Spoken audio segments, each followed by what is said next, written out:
Kitab Bilangan 5 bab 1-31. Tuhan berfirman kepada Musa, "Perintahkanlah kepada orang Israel, supaya semua orang yang sakit kusta, semua orang yang mengeluarkan lelehan, dan semua orang yang najis oleh mayat disuruh meninggalkan tempat perkemahan, baik laki-laki maupun perempuan haruslah kau suruh pergi, keluar tempat perkemahan haruslah mereka kau suruh pergi, supaya mereka jangan menajiskan tempat perkemahan di mana aku diam di tengah-tengah mereka." Maka orang Israel berbuat demikian, mereka menyuruh orang-orang itu meninggalkan tempat perkemahan, seperti yang difirmankan Tuhan kepada Musa, demikianlah diperbuat orang Israel. Tuhan berfirman kepada Musa, "Berbicaralah kepada orang Israel, apabila seseorang, laki-laki atau perempuan, melakukan sesuatu dosa terhadap sesamanya manusia, dan oleh karena itu berubah setia terhadap Tuhan, sehingga orang itu menjadi bersalah, maka haruslah ia mengakui dosa yang telah dilakukannya itu, kemudian membayar tebusan sepenuhnya dengan menambah 1/5, lalu menyerahkannya kepada orang terhadap siapa ia bersalah. Tetapi apabila orang itu tidak ada kaumnya, kepada siapa dapat dibayar tebusan salah itu, maka tebusan salah yang harus dibayar itu menjadi kepunyaan Tuhan, dan adalah bagian imam, belum terhitung domba jantan pendamaian yang dipakai untuk mengadakan pendamaian bagi orang itu. Dari persembahan-persembahan kudus yang disampaikan orang Israel kepada imam, persembahan khususnya adalah bagian imam.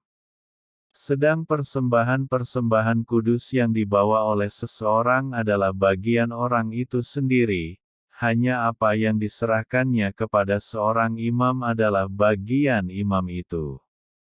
Tuhan berfirman kepada Musa, "Berbicaralah kepada orang Israel dan katakanlah kepada mereka, apabila istri seseorang berbuat serong dan tidak setia terhadap suaminya, dan laki-laki lain tidur dan bersetubuh dengan perempuan itu, dengan tidak diketahui suaminya, karena tinggal rahasia bahwa perempuan itu mencemarkan dirinya, tidak ada saksi terhadap dia, dia tidak kedapatan, dan apabila kemudian roh cemburu menguasai suami itu, sehingga ia menjadi cemburu terhadap istrinya, dan perempuan itu memang telah mencemarkan dirinya, atau apabila roh cemburu menguasai suami itu, sehingga ia menjadi cemburu terhadap istrinya, walaupun perempuan itu tidak mencemarkan dirinya, maka haruslah orang itu membawa istrinya kepada imam.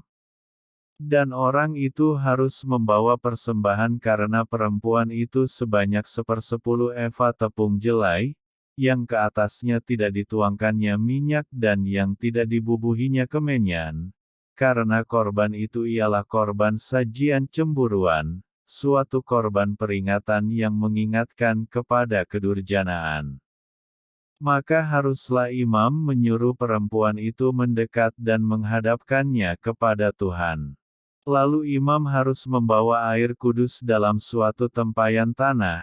kemudian harus memungut debu yang ada di lantai kemah suci dan membubuhnya ke dalam air itu. Apabila imam sudah menghadapkan perempuan itu kepada Tuhan, haruslah ia menguraikan rambut perempuan itu, lalu meletakkan korban peringatan, yakni korban sajian cemburuan, ke atas telapak tangan perempuan itu, sedang di tangan imam haruslah ada air pahit yang mendatangkan kutuk. Maka haruslah imam menyumpah perempuan itu dengan berkata kepadanya, "Jika tidak benar ada laki-laki yang tidur dengan engkau, dan jika tidak engkau berbuat serong kepada kecemaran, padahal engkau di bawah kuasa suamimu, maka luputlah engkau dari air pahit yang mendatangkan kutuk ini, tetapi jika engkau, padahal engkau di bawah kuasa suamimu, berbuat serong dan mencemarkan dirimu, oleh karena orang lain dari suamimu sendiri bersetubuh dengan engkau, dalam hal ini haruslah imam menyumpah perempuan itu dengan sumpah kutuk, dan haruslah imam berkata kepada perempuan itu, maka Tuhan kiranya membuat engkau menjadi sumpah kutuk di tengah-tengah bangsamu dengan mengempiskan pahamu dan mengembungkan perutmu, sebab air yang mendatangkan kutuk ini akan masuk ke dalam tubuhmu untuk mengembungkan perutmu dan mengempiskan pahamu. Dan haruslah perempuan itu berkata, Amin, amin. Lalu imam harus menuliskan kutuk itu pada sehelai kertas dan menghapusnya dengan air pahit itu, dan ia harus memberi perempuan itu minum air pahit yang mendatangkan kutuk itu, dan air itu akan masuk ke dalam badannya dan menyebabkan sakit yang pedih.